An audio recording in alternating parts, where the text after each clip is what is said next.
Hello, I'm H.D. Chambers, Superintendent of Schools for Alief ISD. I want to thank you for taking time to listen to my weekly message for the week. And as usual, I hope you find it somewhat helpful, useful, and not a waste of time. Uh, anyway, I wanted to share a couple of things with you regarding some issues that are relevant to all of us as employees of this district, as students of this district, as parents of students of this district, and then as community members, taxpayers.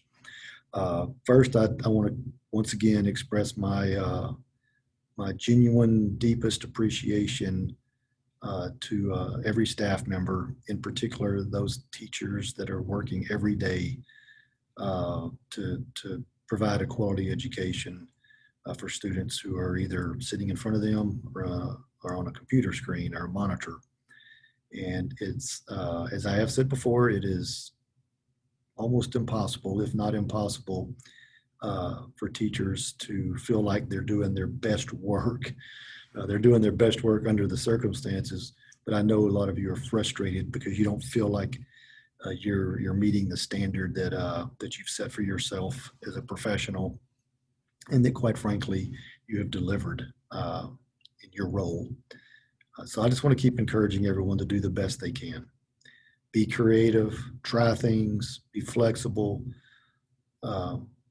Again, every day that we go through this school year is a day that we've never experienced before, never saw it coming.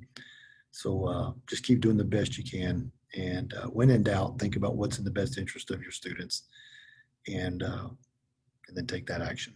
So just know the board, the Alief ISD board, is constantly talking about how much they appreciate what you're doing, and so please on behalf of the board, I want you to know that it's appreciation doesn't seem like enough of a word, but that's the word I've got. I had a chance to meet yesterday with 26 or 27 of our high school students. For some of you, you may know this, but for those that don't, every year I have a student advisory committee that I meet with. They're high school students, mostly juniors and seniors. Now, I talk to other age groups of students as well, but I also seek some counsel and advice from these high school students. And as you know, if we as adults would ever slow down and take the time to listen to students, and I mean listen. I don't mean hear them. I mean listen to them, process what they're saying, and think about their perspectives. We could learn a lot. And for those of you that do that, then you're better off for it, as you know. But yesterday I had my first meeting with this group in a formal Zoom session. And I just want you to know how proud I am of that group. They represented Hastings, Elsick, Taylor, Early College High School, Kerr High School, in such a way that I was blown away. You know, we talked about their experience learning virtually. We talked about the last couple of weeks of them being for those that have chosen to be in person, what it's like. And the thing that they talked about the most was their genuine appreciation for their teachers, their appreciation for staff members on their campus, their administrators, their counselors, the paraprofessionals, the custodians, the maintenance workers, the transportation, bus drivers. I mean, think about every organization, every department, every employee that makes up this large organization. And these students wanted to talk about them and wanted to talk about how they appreciate them, and in some cases how they may worry about them. And so I just want you to know that not only am I saying thank you, and maybe after you hear me say it so many times it rings hollow, but just know these students are saying that. The other thing these students talked about a lot were our younger students. When I was asking them, what could we do better? What are things that we're missing? What is it I'm missing? What is it that we need to know about as adults? And one of the things they talked about was younger students, elementary age students, and how tough it is and how difficult it is for those that are learning online. And we know that. I mean, we've known that. And I told them that. I said, listen, we're very cognizant of the difficulties of particularly 4 and 5, 6-year-olds trying to learn on a computer. But their concern was about time, about amount of work. So we're taking everything these students told us and kind of processing them and what is it we can do something about. But I'm bringing them up because I want you to know, as a taxpayer in the community, as a parent, and as a staff member, these are all lifelong Alief students. And they are at a point now in their life that their maturity and their ability to see the world for what it is, and I mean the world, and then also see their own life in Alief ISD and their own personal life and what the current conditions and the environment we're in have created. I wasn't surprised. Don't misunderstand me.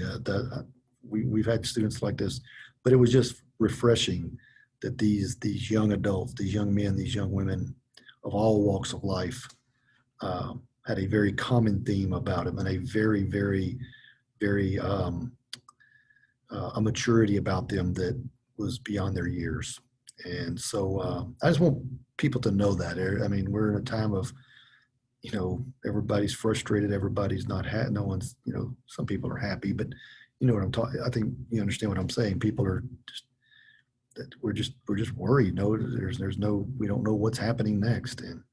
I just want to take a second to share that this positive experience with these kids and how they're viewing life right now, how they're viewing school was very uplifting, and how they view other people and how important it is, how important other people are. So anyway, just want to share that with you.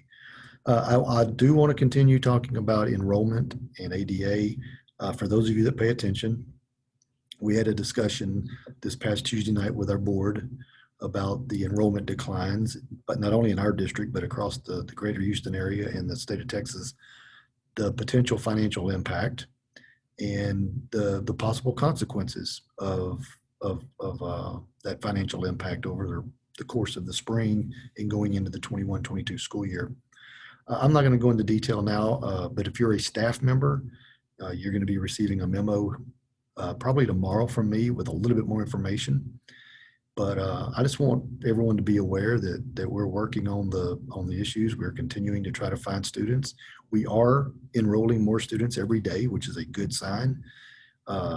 It's a slow trickle, if you will, but it's a positive sign. So we just need to keep working hard to make sure that we're getting students enrolled. And to be honest with you, many students have been waiting for face-to-face.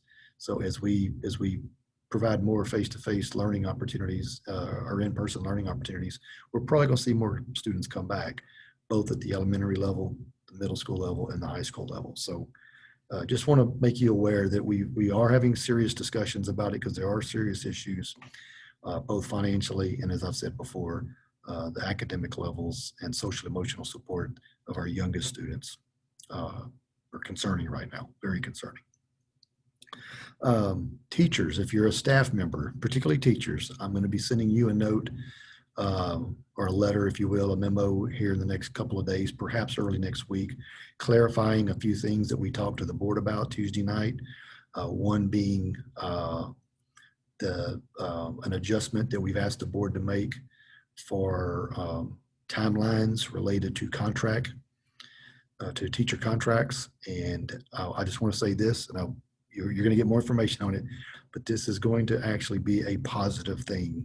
It's going to be helpful to teachers. So there's some teachers that had questioned and had asked questions about it and were concerned about it.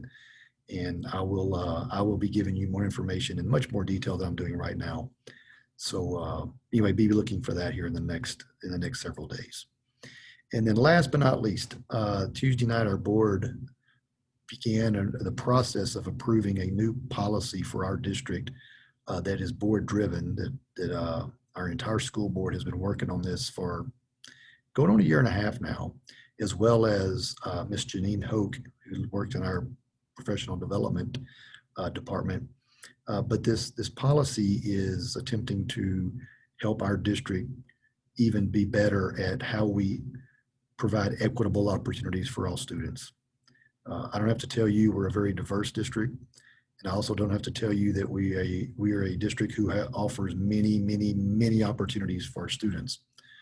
What we have to make sure we're doing is that we're providing equitable opportunities for all of our students, regardless of circumstances or situations. So this is a very complex, it's a simple concept, treat everybody equitably. And, you know, we have to distinguish between being equitable and equal. Equal meaning we give everybody the same thing. Equitable means equity means we're treating people in the way in which helps them.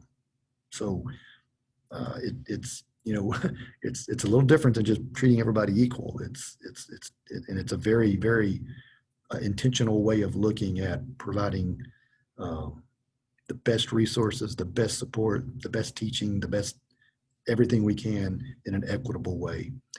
And so anyway, you're going to hear more about that, but I just want to let you know that the board approved the first reading of that policy. It's a big deal. It is a big deal, and we will be a better district because of it. And so the board deserves a lot of credit for their tenacity and their serious approach to this. With that, I am going to wrap this up. Thank you for your support of our school district.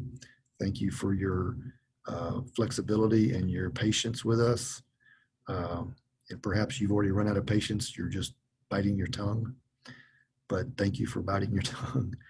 But just know everyone's doing the best we possibly can under these circumstances. And we will continue to do the best we can to support everyone. With that, God bless. Take care of yourselves, and we'll talk to you soon.